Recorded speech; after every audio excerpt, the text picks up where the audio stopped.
Hi, Scott, the Astro Manager here. So hopefully by now you've had a chance to spend some time, you've gone through the process, hopefully multiple days, and you managed to keep your inbox. Maybe you've emptied it out once a day, once a week, but at least you've managed to keep it manageable. So now I want to talk about how often do you want to process your emails and when do you want to process your emails. And after this we'll go into some other tips, some more productivity tips with email, and then other ways to make your email session just a little bit easier and a little bit more efficient. So I think it's important to think about when do you want to process emails. The natural time is sort of first thing in the morning, and that's got some benefits in the sense that people who are waiting for you, you can respond to them right away and they can get ongoing their day. You can get it out of your way in the beginning of the day, then hopefully get on to your other tasks. But there's also some drawbacks to that, and I think some people do really well in the morning. That's one of their best times, and you really don't want to use your most productive time for answering email, because usually you don't need the most brain power in responding to emails. And the second thing is that can sort of take over your day. One, it may take a long time to go through your emails, and two, there may be other things in your emails that you decide, well, I need to do this, or you respond, and the more stuff comes in, and you find yourself then spending more time on a different project than you would otherwise have planned for that day. And so sometimes that throws your routine off. So another way to do it is you come in the morning, start your project, whatever project it is, whatever you would have normally done if you weren't processing your emails, and keep going on that, and maybe an hour before lunch, or sometime before lunch, or maybe at the end of your day, go back to emails.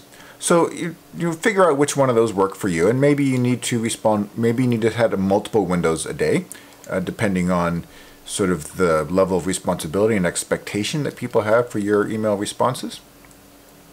And maybe you can do it once a day or twice a day. I would really recommend trying to keep it into 1 or 2 sessions a day.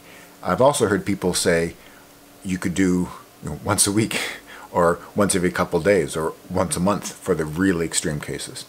And I think that's actually worth considering, right? Because that would seem kind of untenable now. And I look at that and say, there's no way I can do that. But if I do that when I'm away, for example, or on vacation, or involved in meetings that sometimes take a week, people get by. And so you can train people with a slightly longer. So maybe you want to break into it, and if right now you're always responding to emails as soon as they come in, back up and try it a few times a day, then try a couple times a day, then try 1 time a day. And if you feel good with that, then try once every couple days. I haven't gone that far, unless, at least on purpose, at least with this sole purpose in mind of delaying my emails. I do that sometimes when I know I've got an important task that has to get done, and I know that's higher priority than emails. I don't respond to my emails. I don't even look at them. I might look to see if there's anything urgent, but I might not. But I don't do it as a matter of routine. But experiment. Figure out what works best for you. And you can change. You can change with the times. You can, with whatever's going on, you can do something one way twice a day for a while, or once a day, or once a week.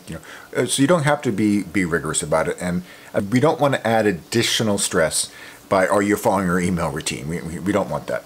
So just figure out what works for you, adjust it as necessary. And I think those kind of, and if you don't make it one day, or you don't empty your inbox one day, that's okay. You've got some tools. If it gets out of hand again, you've got your amnesty folder. But otherwise, come back to it the next day and keep going. So we want this to help you. We don't want this to be yet another task that you have to do in terms of looking at your emails. I've read really different opinions on how people should treat their email and how much of a interruption or how urgent it should be. I even have read CEOs of big successful companies saying things like, don't be that person that doesn't respond to that email when it comes right away. Don't be that person that creates log jams for everybody else. And I'm thinking, wow, I do not want to work for that person. Does that CEO want all staff members to be tuned in to their emails and to be interrupted continuously by their emails rather than getting their other work done? It just seems just a really crazy expectation to be setting up and a very inefficient way to run an organization. Yet there are people who expect that. There are CEOs who expect that. So work within what you've got. And I tend towards you don't want to be driving to respond to emails continuously, because then you don't get the other important things done that day.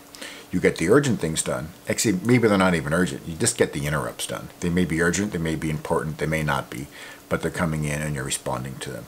That's just not it's not a way to get thoughtful work done about what you really need to be getting done on a given day. Once you establish your routine, if you have a routine, this is I think it's a goal to shoot for. But if it doesn't work for you, it doesn't work. It's okay.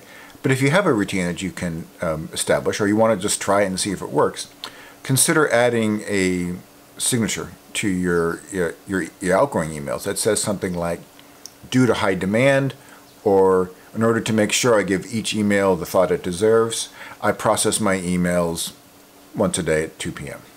I process my emails twice a day at 11 a.m. and 4 p.m.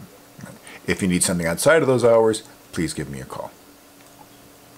So if you put that in your email signatures, people will start seeing that and reacting to it. That will help you train them to respond to you in this way. So I hope that's helpful, and we'll get into some more tips and tricks in the next episode. Thanks, and hope you see me next time. Bye-bye.